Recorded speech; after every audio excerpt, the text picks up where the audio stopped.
कहानी भूत या कुत्ता। पिंटू और पिंटू के पापा मॉर्निंग वॉक से घर वापस आ रहे थे कि रास्ते में उन्हें एक सुंदर कुत्ता दिखाई देता है। पापा पापा ये देखो कुत्ता कितना सुंदर है, चलो ना पापा इसे घर ले चलो। बेटा ये कुत्ता किसी का पालतू है, जब हम बाजार चलेंगे तो वहां से एक प्यारा सा कुत्ता खरीद कर लाएंगे। लेकिन पिंटू अपने जिद पर अड़ा रहता है। आखिरकार पिंटू के पापा उस कुत्ते को लेकर घर जाने के लिए तैयार हो जाते हैं। वो कुत्ता पिंटू से इतना घुल मिल जाता है कि जैसे पिंटू को कब से जानता हो। देखा पापा ये कुत्ता कितना प्यारा है, अगर ये किसी का कुत्ता होता तो कोई न कोई जरूर इसे खोजते हुए आता। पिंटू और कुत्ता खूब मस्ती करते, खेलते कूदते और बड़े ही प्यार से रहते। पिंटू तो उस कुत्ते को सिर्फ एक जानवर समझ रहा था, लेकिन असलियत में वो एक भूत था। रात के 12 बजे कुत्ता घर से निकलता, आदमी का रूप बनाकर अमीर लोगों के घर जाता। जिस घर में अच्छी नस्ल के कुत्ते रहते, वो कुत्ता उन अमीर घर के कुत्तों को काटकर मार डालता। पूरे इलाके में हाहाकार और पुलिस डिपार्टमेंट में खलबली मच जाती है। इंस्पेक्टर अपने सिपाहियों को जल्द से जल्द कुत्तों के कातिल का पता लगाने के लिए बोलता है। पुलिस रात को पहरा देना शुरू कर देती है, लेकिन कुत्तों की हत्या का सिलसिला रुकने का नाम नहीं लेता। और एक दिन रात के 12 बजे अचानक से पिंटू की आंख खुलती है और वो अपने कुत्ते को घर से बाहर जाता हुआ देखता है। पिंटू अपने पापा के पास जाकर कुत्ते के जाने की बात कहता है। पिंटू के पापा पिंटू के साथ कुत्ते को खोजने के लिए निकल पड़ते हैं और कुछ दूर जाने के बाद उन्हें अपना कुत्ता एक धनी आदमी के घर में जाता हुआ दिखाई देता है। पिंटू बेटा चलो हम उसके पीछे चलते हैं, हम देखते हैं कि वो कहां जा रहा है। पिंटू के पापा और पिंटू अपने कुत्ते के पीछे पीछे घर के गेट तक पहुंचते हैं। गेट पर चौकीदार सोया हुआ रहता है। कुत्ता गेट के नीचे से अंदर घुस जाता है और अंदर घुसते ही आदमी बन जाता है। उस आदमी का शरीर हरा हो जाता है और उसके पैर उल्टे रहते हैं। अब वो भूत बन चुका कुत्ता घर के बंधे हुए कुत्ते को पकड़कर उसकी गर्दन काट देता है। ये देख पिंटू के पापा सारा माजरा समझ जाते हैं कि कुत्तों को मारने वाला कोई और नहीं, यही है। अब पिंटू के पापा थाने में फोन करके सारी बात बताते हैं। थोड़ी ही देर में पुलिस की गाड़ी आ जाती है। पुलिस वाले उस घर को चारों तरफ से घेर लेते हैं, जिसके अंदर वो भूत कुत्ते का खून पी रहा होता है।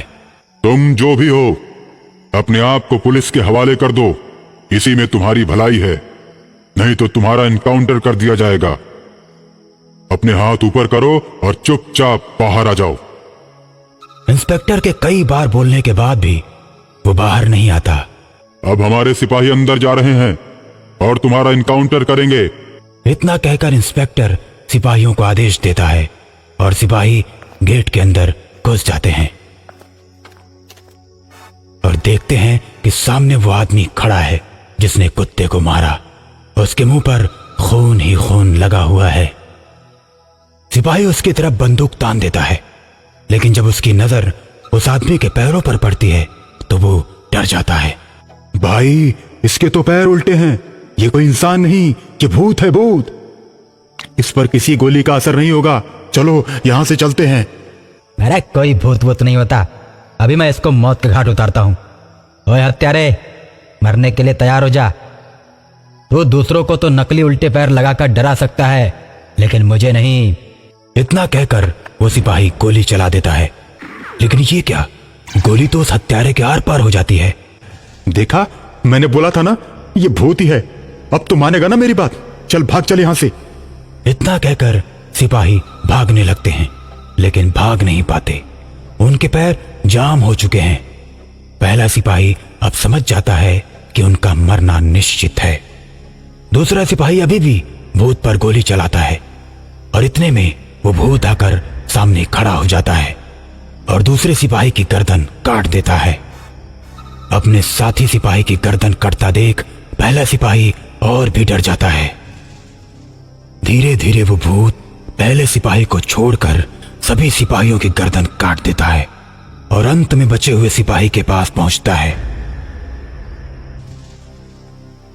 मैंने तुझे इसलिए नहीं मारा क्योंकि तुझे मेरे बारे में पता चल गया था और तू बार बार यहां से जाने के लिए बोल रहा था।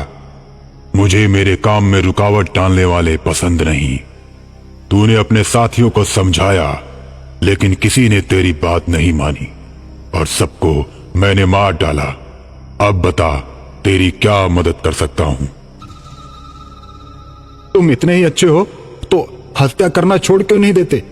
मैं किसी को मारना नहीं चाहता था। मैं तो केवल बड़े घर के कुत्तों को मारना चाहता था। तुम बड़े घर के कुत्तों को क्यों मारना चाहते थे? उन कुत्तों ने तुम्हारा क्या बिगाड़ा है? जब मैं जिंदा था तो मेरे पास विदेशी नस्ल के कुत्ते रहते थे और मैं उनके बच्चों को बेचकर अपना व्यवसाय चलाता था। एक बार क्या हुआ कि कुत्तों की बीमारी ऐसी आई कि मैंने जितने भी बच्चे बेचे थे वो सब बीमारी की चपेट में आकर मर गए और जो लोग बच्चे खरीद कर ले गए थे सभी लोगों ने मुझे बहुत मारा। बल्कि मैंने उन्हें उनका पैसा लौटाने के लिए बोला था लेकिन किसी ने मेरी एक नहीं सुनी और ज्यादा खून बहने की वजह से मैं मर गया। जब मैं मर गया तो इन लोगों ने मुझे मेरे घर के पास ही गाड़ दिया। तब से मेरी आत्मा भटक रही है। ठीक है, मैं तुम्हारा अंतिम संस्कार करूंगा और तुम्हें मुक्ति भी दिलवाऊंगा। इतना कहकर सिपाही भूत के घर जाता है और जमीन खोदकर उसके कंकाल को निकालकर उसका अंतिम संस्कार कर देता है। भूत को मुक्ति मिल जाती है और सभी लोगों को शांति।